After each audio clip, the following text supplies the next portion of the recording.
ஆம்பூர் வேலுடைய சாயல்ல நம்ம வந்து பிரியாணி பண்ணிட்டோம். ரம்ஜான் ஸ்பெஷலா அரிசி பழுப்பு நிறமா இருக்கும். இதுதான் முக்கியம். அரிசியோட பக்கம் எப்படி பாக்குறது அப்படின்னா, இந்த மாதிரி அரிசி பழுப்பு நிறமா இருந்தா இது கொஞ்சம் பழைய அரிசி. சிக்கன்ல இருந்து ஆட்டோமேட்டிக்கா தண்ணி வெளியே கக்க ஆரம்பிக்கும். தண்ணியோட போடக்கூடாது, தண்ணி இல்லாம வடிச்சு தான் போடணும். தண்ணி இல்லாம எடுத்து அப்போதான் வந்து என்ன ஆகாதுன்னா அரிசி ஒன்னோட ஒண்ணு ஒட்டாது. இதுதான் வந்து ஒரு பிரியாணி பண்றதுக்கான பேசிக் ட்ரிக்கே தான். நம்ம மக்கள்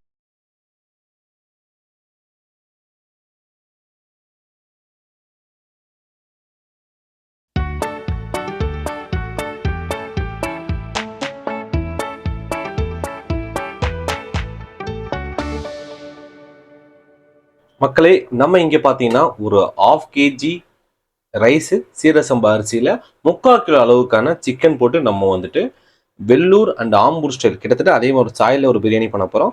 அதுக்கு நான் இங்க என்ன பண்ணிருக்கேன் அப்படின்னா, ஒரு 150 ml அளவுக்கான ஆயில் அண்ட் நெய் எடுத்திருக்கேன். இங்க ஆயில் பாத்தீங்கன்னா நான் கடலை எண்ணெய் எடுத்திருக்கேன். உங்களுக்கு ரீஃபைண்ட் ஆயில் வேணும்னா தாராளமா யூஸ் பண்ணிக்கலாம், இல்ல நெய்யிலே ஆக்கினாலும் தாராளமா ஆக்கலாம். நான் இங்க 2 மிக்ஸ் பண்ணி எடுத்திருக்கேன். ஏன் ஆயில் யூஸ் பண்ண அப்படின்னா அதான் சாப்பாடு கொஞ்சம் உதிரி உதிரியா வர்றதுக்கு நல்லா யூஸ்ஃபுல்லா இருக்கும். அதுக்காக பண்றோம். ஃபர்ஸ்ட் நான் அடுப்பு பத்த வைக்காம ஆயில் ஊத்திடுறேன்.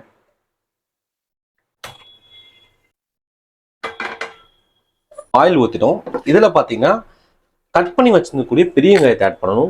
நான் இங்கே பார்த்தீங்கன்னா சின்ன வெங்காயம் எதுவும் யூஸ் பண்ண போகிறது கிடையாது, பெரிய வெங்காயம் மட்டும்தான். ஒரு 3 பெரிய வெங்காயம். இது கிராம் கணக்கில் சொல்லணும் அப்படின்னா ஒரு 250லேருந்து 300 கிராம் அளவுக்கான வெங்காயம். ஏன்னா இங்கே சின்ன வெங்காயம் வந்து ரோல் பிளே பண்ணாது. இந்த வெங்காயம் எந்த அளவுக்கு வதங்கி எசன்ஸ் இறங்குதோ அந்த அளவுக்கு பிரியாணியோட அவுட்புட் சூப்பராக இருக்கும். அதுக்காக நான் 300 கிராம் அளவுக்கான பெரிய வெங்காயத்தை நல்லா கட் பண்ணி போட்டிருக்கேன். இது கூட பார்த்தீங்கன்னா ஒரு கைப்பிடி அளவுக்கான புதினா, ஏலக்காய் பார்த்தீங்கன்னா ஒரு 1/2 கிலோவுக்கு ஒரு 7 ஏலக்காய் கவுண்ட் பண்ணி எடுத்திருக்கேன். அது தாளிப்புக்கு போட்டுக்கலாம். பெரிய பட்டையை ஒரு சின்ன பட்டை எடுத்திருக்கேன். ஸோ இது கிராம் கணக்கில் சொல்லணும் பார்த்தீங்க அப்படின்னா பட்டை ஒரு 2லேருந்து ஒரு 4 கிராம் அளவுக்கான பட்டையை எடுத்துக்கோங்க. 5 கிராம் கூட எடுத்துக்கலாம் வச்சுக்கோங்களேன். மேக்ஸிமம் 5 கிராம் நீங்கள் எடுத்துக்கலாம். ஏலக்காய் பார்த்தீங்கன்னா அதில் பாதி 2.5 கிராம் அளவுக்கு, அதான் 7 கவுண்ட் இருந்துச்சு. பட்டையை நான் வந்து நல்லா உடச்சிட்டேன். இன்னும் கொஞ்சம் எந்த அளவுக்கு சின்ன உடைக்கிறோமோ அந்த அளவுக்கு நல்லா இருக்கும். உடச்ச பட்டையை போட்டலாம். 7 கவுண்ட் அளவுக்கான கிராம் போட்டுக்கலாம். இது பார்த்தீங்கன்னா ஒரு 1 கிராம் அளவுக்கு இருக்கும். ஸோ ஃபர்ஸ்ட் இது எல்லாத்தையுமே வந்துட்டு ஆயில போட்டு நல்லா வதக்கணும்.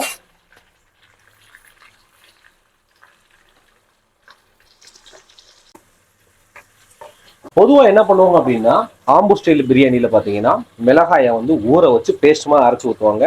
வேலூர் ஸ்டைலில் பார்த்தீங்க அப்படின்னா மிளகாய் பொடியாக போடுவாங்க. நான் இங்கே என்ன பண்ண போறேன் அப்படின்னா ஆயிலே வழக்கமாக அவங்க மசாலா கூட மிளகாத்தூள் போடுவாங்க. நான் இங்கே அப்படி பண்ணாமல் என்னோட ஸ்டைல் கொஞ்சம் சேஞ்ச் பண்ணி, பட் எனக்கு அவுட்புட் பார்த்தீங்கன்னா வேலூர் ஆம்பூர் ஸ்டைல் பிரியாணி தான் வேணும். பட் நான் ஸ்டைலை லைட்டாக சேஞ்ச் பண்ணுறேன். இந்த ஆயிலே மிளகாத்தூள் போட போகிறேன். மிளகாத்தூள் பார்த்தீங்கன்னா ஒரு 1/2 ஸ்பூன் அளவுக்கான மிளகாத்தூள் ஆட் பண்ணிக்கலாம். 1/2 ஸ்பூன் அளவுக்கான மிளகாய் தூள் ஆயிலே வதங்கட்டும். ஸோ இங்கே பட்டை, ஏலக்காய், கிராம்பு எல்லாமே ஆயிலே போட்டு வதக்க வதக்க அதோடைய ஃப்ளேவர் ஃபுல்லாக இறங்கும். ஏன்னா இது திண்டுக்கல் பிரியாணி மாதிரி பவுடரா அரைச்சு போட மாட்டோம். ஸோ பவுடரா அரைச்சா அதோடைய மனமே வேற. பட் இங்கே நம்ம தாளிக்கிறோம். இங்கே பார்த்தீங்கன்னா கொஞ்சம் சிவப்பு கலராக வரும். நீங்கள் பவுடர் போட்டீங்கன்னா கலரே மாறிடும். ஸோ அந்த சிவப்பு கலராக வர்றதுக்காகவும் இந்த பிரியாணியோட ஃப்ளேவர் எடுத்து கொடுக்குறதுக்காகவும் நான் என்ன பண்ணியிருக்கேன் அப்படின்னா பட்டை, ஏலக்காய், கிராம்பு ஆயிலே போட்டு நல்லா ஃப்ரை பண்ணிக்கிட்டு இருக்கேன். ஆயிலே போட்டு நல்லா வதக்கிக்கிட்டு இருக்கேன். ஸோ இது நல்லா வதங்கட்டும். இதை நம்ம கம்மியான குவான்டிட்டி பண்ணுறதுனால அரிசியை வந்துட்டு நான் மசாலா வதக்கிக்கிட்டு இருக்கும்போது போட போகிறேன். ஸோ ஒரு பாத்திரத்தில் நான் என்ன செய்கிறேன் அப்படின்னா ஒரு படி அளவு, இது வந்து சின்ன படிங்க. இந்த படி பார்த்தீங்கன்னா சின்ன படி, எனக்கு ஒரு 1/2 கிலோ பிடிக்கும் ஒரு படி பார்த்தீங்கன்னா. ஸோ 1/2 கிலோ அளவுக்கான அரிசியை எடுத்துட்டேன். இந்த அரிசி பார்த்தீங்கன்னா சீரக சம்பா அரிசி. எப்போவுமே அரிசியை பார்த்தீங்க அப்படின்னா குருணை இல்லாத அளவுக்கு வாங்கணும். லைட்டாக உட அரிசி இருக்கத்தான் செய்யும். இப்போ சமீப காலமாக வர எல்லா அரிசியும் உட அரிசி இருக்கு. முடிஞ்ச அளவுக்கு உட அரிசி இல்லாத அரிசி வர நல்லா இருக்கும். நான் இங்கே பார்த்தீங்கன்னா பிஸ்மி 786 ADங்கிற ஒரு பிராண்டை யூஸ் பண்ணுறேன். நீங்கள் மான்மார்க்னு சில பிராண்ட் இருக்குது, கிசான் சில பிராண்ட் இருக்குது. கோயம்புத்தூர் சைட்லாம் போயிட்டீங்க அப்படின்னா ஒத்த ரோசான்னு சொல்லிட்டு அது ஒரு பிராண்ட் இருக்குது. ஸோ இதெல்லாம் வந்து ஒவ்வொரு ஏரியாவுக்கு ஏற்ற பிராண்டு. ஸோ அந்த பிராண்டை நீங்கள் வாங்கும்போது என்ன செய்யணும் அப்படின்னா சிம்பிளாக அரிசி வந்து இது மாதிரி உடை இல்லாமல் குருணை இல்லாமல் ஓரளவுக்கு நல்லா இருக்கக்கூடிய அரிசி பழுப்பு நிறமாக இருக்கும். இதுதான் முக்கியம். அரிசியோட பக்கம் எப்படி பார்க்குறது அப்படின்னா இந்த மாதிரி அரிசி பழுப்பு நிறமாக இருந்தால் இது கொஞ்சம் பழைய அரிசி. எப்பவுமே பிரியாணி பண்ணுறதுக்கு புது அரிசி வாங்கக்கூடாது. இப்போ நம்ம இதை ஊற போட்டுடலாம். இப்போ நம்ம வந்து அரிசியை ஊற போட்டுட்டாங்க. நீங்கள் கேட்கலாம், பாய் எல்லாருமே வந்து பார்த்தீங்க அப்படின்னா மிளகாயை வந்து ஊற வச்சு அரைப்பாங்களே, அப்படி இல்லைன்னா மசாலா கூடயே மிளகாத்துல போடுவாங்க, நீங்க எதுக்கு ஆயில்ல போறீங்க அப்படின்னா இந்த ஆயில்ல போடும்போது ஃபர்ஸ்ட் காரணம் இதோடைய கலரை ஃபர்ஸ்ட் நல்லா என்ஹான்ஸ் பண்ணி கொடுக்கும். ரெண்டாவது இந்த ஆயிலேயே மிளகாத்தூள் வதங்க வதங்க அந்த மிளகாவுடைய ஃப்ளேவரே மாறும். ஆக்சுவலா பச்சை வாடை அடிக்காம நீங்க மசாலாவை தாராளமாக இதை ஆட் பண்ணும்போது அந்த பச்சை வாடையை அடைக்காது. மிளகாவோட பச்சை வாடை அடிக்காம அது வறுத்த ஃப்ளேவர் தான் வரும். அதுக்காகத்தான் நம்ம என்ன பண்றோம் அப்படின்னா இந்த ஆயிலே நம்ம போட்டு வதக்குறோம். இங்க பாருங்க வெங்காயம் வந்து நல்லா கோல்டன் கலரா வந்துருச்சு, வதங்கிருச்சு. அதாவது ரொம்ப கருகாம ரொம்ப வதங்காம இல்லாம கரெக்டா கோல்டன் கலரா மாறிடுச்சு. இது எப்படி சொல்லலாம் அப்படின்னா அதோடைய சைஸ் குறையும். வெங்காயத்துடைய சைஸ் குறையுது அப்படின்னா அது நல்லா வதங்கிடுச்சுன்னு அர்த்தம். அவ்வளவுதான். ஸோ இந்த பக்கம் வந்து மக்களே இப்போ நல்லா ரோஸ்ட் ஆயிடுச்சு. இப்போ நான் என்ன பண்ண போறேன் அப்படின்னா தக்காளி ஆட் பண்ண போறேன். தக்காளி பார்த்தீங்க அப்படின்னா எந்த அளவுக்கு நம்ம வெங்காயம் எடுத்திருக்கோமோ அதோட 10% சேர்த்து எடுத்துக்கோங்க. அதாவது நான் இங்க 300 கிராம் அளவுக்கு வெங்காயம் எடுத்திருக்கேன். ஒரு 350 கிராம் அளவுக்கான தக்காளி, அதாவது ஒரு 4 தக்காளி அளவுக்கு நான் எடுத்திருக்கேன். இந்த நான் ஆயிலே போட்டுறேன். ஸோ தக்காளி வதங்குறதா இங்க முக்கியம்.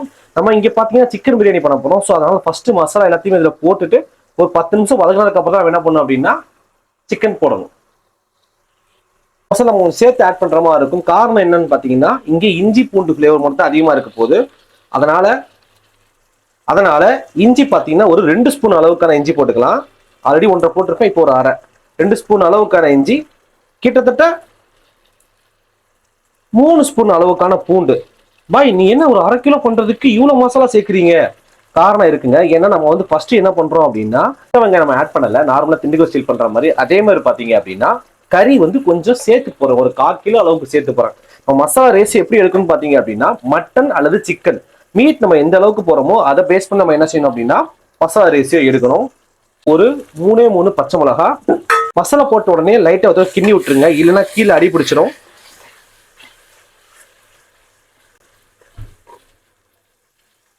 மல்லித்தலை போட்டுக்கோ ஒரு கைப்பிடி அளவுக்கான,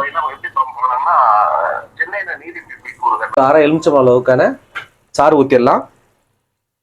பச்சை மிளகா கலர் மாற அளவுக்கு வதங்கிடுச்சு. நம்ம எப்படி திண்டுக்கல் ஸ்டைல் பிரியாணி பண்ணுவோமோ கிட்டத்தட்ட அதே ஃபார்மேட் தான். மசாலா நல்லா வதங்கிடுச்சு. அடிஷனல் என்ன செய்வோம் அப்படின்னா ஒரு அரை ஸ்பூன் அளவுக்கான மல்லித்தூள் போடுவோம். இது வந்து என்ன பண்ணும் அப்படின்னா அந்த டேஸ்ட் நல்லா என்ஹான்ஸ் பண்ணி கொடுக்கும். இது வரைக்கும் நம்ம உப்பு ஆட் பண்ண கிடையாது. மசாலா நல்லா வதங்கிருச்சு. இதுக்கப்புறம் நம்ம என்ன பண்ணலாம் அப்படின்னா கழுவி வச்சிருந்த சிக்கனை போட்டலாம். சிக்கன் போடலாம். பொதுவாக சிக்கன் பார்த்தீங்கன்னா மஞ்சத்தூள் போட்டு கழுவுவோம். பட் இந்த மாதிரி பிரியாணிக்கு போடும்போது நீங்கள் மஞ்சத்தூள் போட்டு கழுவாதீங்க. கழுவுனீங்க என்ன ஆகும் அப்படின்னா மஞ்சள் சேட் அடிக்க ஆரம்பிச்சு பிரியாணி. ஸோ இதை நீங்கள் 2 மணி நல்லா கழுவிட்டு முடிஞ்சா வினிகர் கூட ஊற்றி கொஞ்சம் கழுவுங்க. இது 2 மணி நல்லா கழுவிட்டு வினிகர் கூட ஊற்றி நல்லா கழுவுங்க. இப்போ நம்ம என்ன பண்ணலாம் அப்படின்னா சிக்கனை தண்ணி வடிச்சுட்டு தான் போடணும். ஏன்னா தண்ணியோட போட்டியும் தண்ணி நிறைய கக்க ஆரம்பிச்சிடும். தண்ணி வடிச்சுட்டு தான் போடணும். கிட்டத்தட்ட ஒரு 3/4 கிலோ அளவுக்கான சிக்கன் அப்படின்னா மிக்ஸ் பண்ணி விட்டுறலாம். மசாலா மிக்ஸ் பண்ண என்ன ஆகும் அப்படின்னா வேக சிக்கன்ல இருந்து ஆட்டோமேட்டிக்கா தண்ணி வெளியே கக்க ஆரம்பிக்கும். இப்போ வரைக்கும் நம்ம தயிரும் உப்பும் போடல. இப்போ நம்ம உப்பு ஆட் பண்ணிடலாம். உப்பு பார்த்தீங்கன்னா ஒரு 3/4 ஸ்பூன் அளவுக்கான உப்பு போட்டுக்கலாம். இது பார்த்தீங்கன்னா ஃபர்ஸ்ட் மசாலாக்கு தான். மசாலா உப்பு ஏறினதுக்கு அப்புறம் நம்ம என்ன பண்ணலாம் அப்படின்னா உலை ஊற்றிட்டு அதில் கொஞ்சம் உப்பு சேர்த்து போட்டுக்கலாம். தயிர் பார்த்தீங்கன்னா ஒரு 10 ரூபா பாக்கெட் நான் வாங்கியிருக்கேன். 10 ரூபா தயிர் பாக்கெட் வாங்கியிருக்கேன். அதில் பாதி, அதாவது ஒரு 2 ஸ்பூன் அளவுக்கான தயிர். நான் ஏன் தயிர் கம்மி ஆட் பண்றேன் அப்படின்னு பாத்தீங்க அப்படின்னா ஆல்ரெடி நம்ம தக்காளி நிறைய போட்டிருக்கோம். அந்த தக்காளியே புளிப்பு தன்மையை கூட்டும். நமக்கு நல்லாவே தெரியும் பெங்களூர் தக்காளி தான் புளிப்பு கம்மியாக தான் இருக்கும். இருந்தாலுமே கூட அது தக்காளி தான். ஸோ ஆட்டோமேட்டிக்காக கொஞ்சம் புளிப்பு இருக்கும். அதை தவிர்த்து நம்ம லெமன் ஒரு 1/2 பழம் ஆட் பண்ணியிருக்கோம், தயிர் ஆட் பண்ணியிருக்கோம். ஸோ ரொம்ப ஏற்றுனீங்க அப்படின்னா புளிப்பு ரொம்ப கூடி போயிடும். ஸோ லைட்டாக அப்படி கிளறி விடுங்க. ஏன்னா லைட்டா ஹீட் ஏற சிக்கன்ல இருந்து தண்ணி வெளியே வர ஆரம்பிக்கும். அதை நம்ம கன்சிடர் பண்ணி தான் என்ன செய்யணும் அப்படின்னா உலை தண்ணி வைக்கணும். இது ஒரு 5 நிமிஷம் லைட்டா ஹீட் ஏறட்டுங்க. ஹீட் என்ன கூட காட்டுறேன் உங்களுக்கு எப்படி இருக்குன்னு. கரெக்டாக ஒரு 5லேருந்து 7 நிமிஷம் ஆயிடுச்சுங்க. எண்ணெய் தனியாக பிரிஞ்சு வந்துடுச்சு. சிக்கனும் பார்த்தீங்க அப்படின்னா தொட்ட ஒன்றையும் அப்படியே உடஞ்ச மாதிரி இருந்துச்சு. ஏன் அப்படின்னா நம்ம கம்மியான குவான்டிட்டி பண்ணும்போது ஒரு 3/4 வேக்காடு வேகணும். அரை வேக்காடு வெந்துச்சு அப்படின்னா நேரமாக சக்கடிக்க ஆரம்பிச்சிடும். நல்லா 3/4 வேக்காடு வந்துருச்சு. இப்போ நம்ம என்ன பண்ணிடலாம் அப்படின்னா உலை ஊற்றிடலாம். நம்ம இங்கே பார்த்தீங்கன்னா 1/2 கிலோ அளவுக்கு அரிசி எடுத்துருக்கோம். அது 1 படி அளவுக்கு இருக்குது. ஸோ நான் 1க்கு 1.5 படிக்கு கொஞ்சம் மேலே ஆட் பண்ண போகிறேன். ஸோ நம்ம அரிசி படியில் எப்போவுமே அது சரி அந்த கழுத்து அளவுக்கு சரி பாதி அளவுக்கு தண்ணி எடுக்கணும். நம்ம 1 படி அளவுக்கு தண்ணி ஊற்றிட்டேன். அடுத்து பார்த்தீங்கன்னா 1/2 படிக்கு கொஞ்சம் அதிகமாக, அதாவது ஒரு 100 ml அளவுக்கு அதிகமாக வந்துட்டு ஆட் பண்ண போகிறேன். லிட்டர் கணக்கில் சொல்லணும் அப்படின்னா கிட்டத்தட்ட ஒரு 800 ml அளவுக்கான நம்ம தண்ணி ஆட் பண்ணிட்டோம். இப்போ பார்த்தீங்கன்னா மசாலாவில் தண்ணி ஊற்றிட்டோம். நல்லா கிண்டி விட்டுட்டு சுற்றி இருக்கக்கூடிய மசாலா எல்லாத்தையுமே வலிச்சு விட்டுட்டோம் அப்படின்னா கொஞ்ச நேரம் ஒரு 5-10 நிமிஷம் நல்லா கொதிக்கட்டும். கலகலன்னு கொதிச்சதுக்கப்புறம் நம்ம என்ன பண்ணலாம் அப்படின்னா அரிசியை போட்டுடலாம். மூடியை இப்படி பிடிச்சி இழுத்து தான் எடுக்கணும், இல்லைன்னா ஆவி அடிச்சிடும். உலை காஞ்சிருச்சு. எப்போவுமே மசாலா நல்லா கொதிச்சாதான் அரிசி போட்டு கிண்டும் போது நல்லா இருக்கும். ஒரு சைடாக கொதிச்சு நல்லா இருக்காது.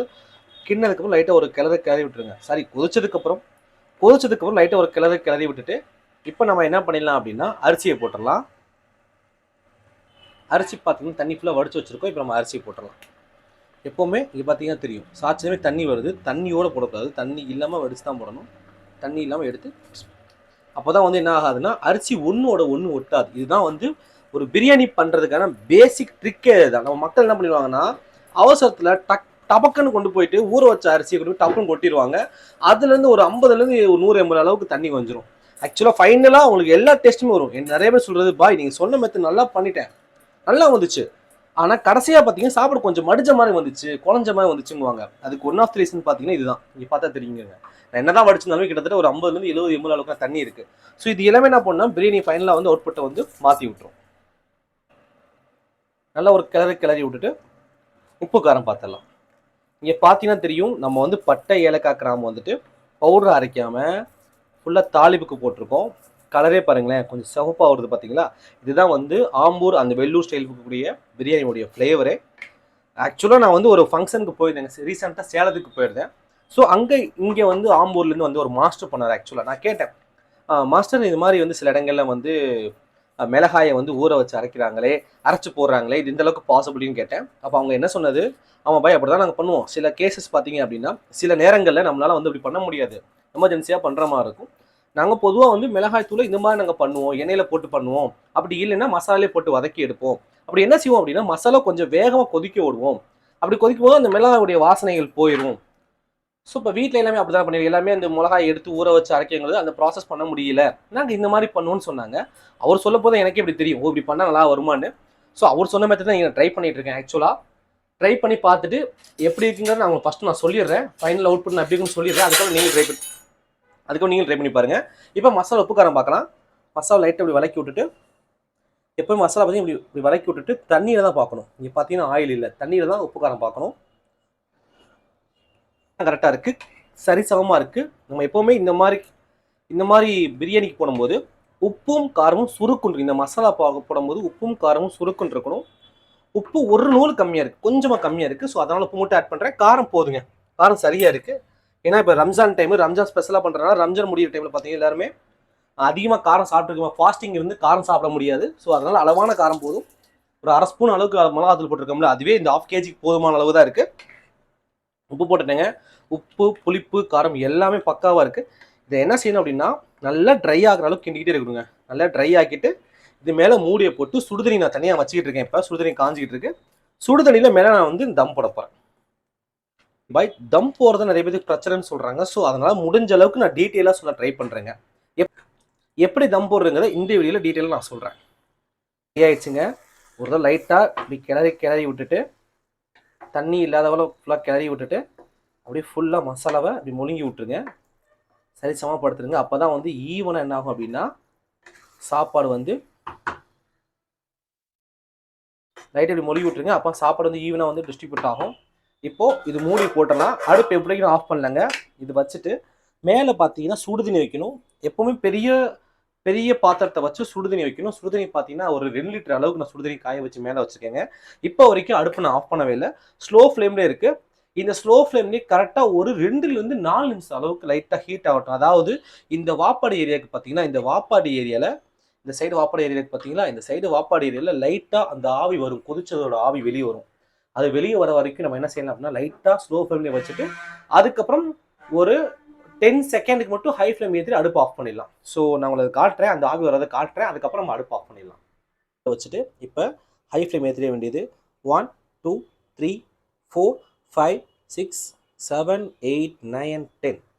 இந்த 10 எண்ணிட்டு அப்படியே அடுப்பு ஆஃப் பண்ணிடும். பார்த்தீங்கன்னா சைடில் ஆவி வந்துருக்கும் பாருங்க.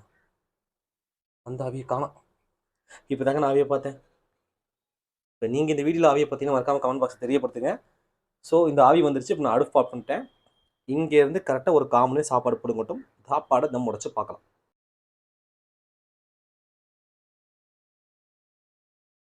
கரெக்டாக தம்மு போட்டு ஒரு 1/4 மணி நேரம் ஆச்சுங்க. இங்கே பார்த்தீங்கன்னா மேலாப்பில் பார்த்தீங்க அப்படின்னா லேயராக இருக்கும். அதை அப்படியே கிண்டி விட்டீங்க அப்படின்னா கீழேருந்து மேலே வரைக்கும் பெரட்டுற மாதிரி இருக்கும். இது மேலே ஏன் லைட்டாக ஒயிட்டாக இருக்குன்னு பார்த்தீங்கன்னா அந்த வேர்த்து விழுகிறதாங்க. ஸோ நல்லா ஒரு பெரட்டினீங்கன்னா கீழேருந்து மேலே வரைக்கும் கரெக்டாக ஈவனாக டிஸ்ட்ரிபியூட் ஆயிரும் மசாலா எல்லாமே. இதுக்கப்புறம் ஒரு 5 நிமிஷம் கழித்து நீங்கள் சாப்பிட்டீங்கன்னா சூப்பரான பிரியாணி ரெடி. மக்களே, பக்காவான ஆம்பூர் வேலுடைய சாயல்ல நம்ம வந்து பிரியாணி பண்ணிட்டோம்.